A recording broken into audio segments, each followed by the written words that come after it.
Hello everyone, welcome to another episode of Lolo's Diary. My name is Lolo Cynthia. So I have a very strong belief that the person that found that the under or the bottom of a pot when it comes to jollof rice is delicious was poor, and it caught on because we live in a society where a lot of people are poor. So I believe that there's so many things when it comes to pop culture that stemmed rather from a place of a disadvantaged economic status. So many of us just caught up on it. This is one of the reasons I believe that we in Nigeria glamorize or romanticize, lack of better word, suffering and poverty. When you come into a country like Nigeria where a lot of people are poor, you have to normalize it and look at it as a virtue, because if you don't do that, you would run mad. When I got back into the country, I hated the fact that we did that. I hated the fact that when you see someone that is poor, you remember the last Big Brother, a lot of people were like, I like it, the guy, the guy knows sense, he's doing this, because a lot of people can relate to him. And if you are poor, it means that you're real, it means that you're relatable, that you're from a higher social class. Yeah, this one is always forming like what all this. It means that you are not real because you don't fit their own narrative or what Nigerians should fall under or should look like. So I hated that concept. I hated that belief so much that every time I walked on the road and I saw Nigerian people were suffering. There's so much suffering happening.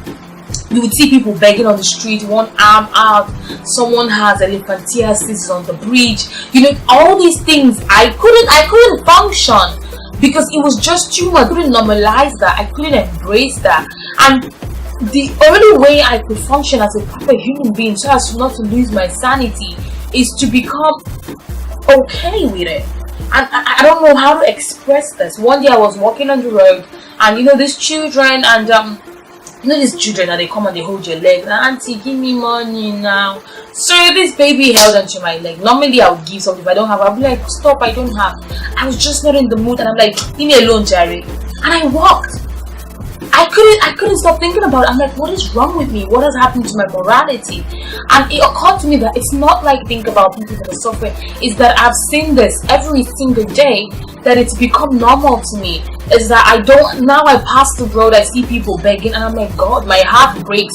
But it's not the same compared to when I got back. It's just that, I sympathize, I feel bad for you, but I can move on. I feel that is exactly what has happened in Nigeria as a whole, that it's because a lot of us are poor, that we have had to normalize it, which is what religion is banking on, because they promise you hope and a better life after you leave this place where you're suffering, a different topic for a different day. But which is one of the reasons I have to say that religion thrives in this country. We also look at when it comes to glamorizing poverty, let's look at the music industry now.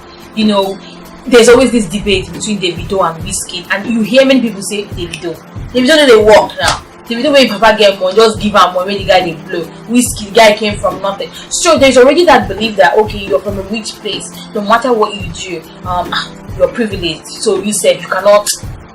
This one we don't suffer, and this one we will celebrate more because the guy here has suffered. And I understand, humble beginnings. I understand that because of we are poor, we need to celebrate people who have come out of abject poverty and they've made something for themselves. It is a source of hope for all of us. But you can't do it in a way that you begin to celebrate it, you begin to embrace it, you look at it as a virtue. There's the argument between private university and federal university. Guys, please, can we be honest? Federal university, do you send your children there? No. If I ask people who talk about federal university now, if you don't come up from federal university, then you don't get anywhere where you don't go. Private university, then they pamper them. Forget those ones. Will you send your child to a federal university? If you had the money, wouldn't you send them to a private university where they have peace, where the strikes don't affect them, where they can go into school for 4 years and come out for 4 years? But because so many of us don't have access to these things, we try to shame people for having access to these things. We try to shame people who come from a better, background than us. These are belief bleeds into our mental. It's not just about the way we see things. It's that it affects us that we now have a poverty mentality. Is that we are comfortable where we are. It's the reason that people celebrate 419 scammers, because guy was also now, because people have embraced it. It's the reason why people celebrate wrongs, because as a sharp babe, you guys do anything you did do. That if I come out, or if you come out and you talk about how this thing you're doing is immoral, you're stealing from someone, they would slander you. they would insult you, because who do you think you are?